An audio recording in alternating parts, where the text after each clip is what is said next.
ایک گاؤں میں ایک غریب لڑکا احمد رہتا تھا۔ وہ محنتی اور ایماندار تھا، لیکن اس کے پاس دنیاوی دولت نہیں تھی۔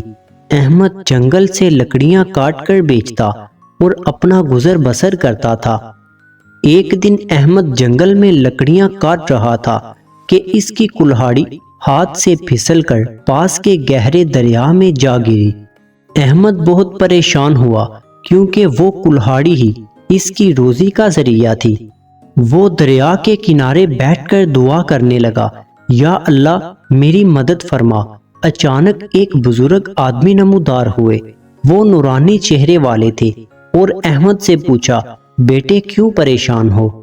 احمد نے انہیں اپنی کلہاڑی کے بارے میں بتایا۔ بزرگ نے کہا، فکر نہ کرو، میں مدد کرتا ہوں۔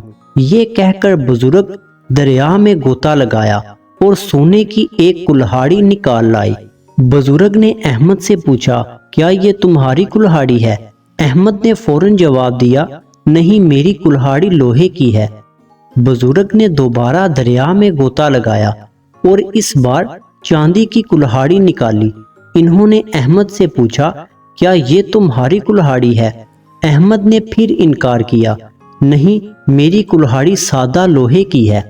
بزرگ نے تیسری بار غوطہ لگایا اور اس بار لوہے کی کلہاڑی نکالی۔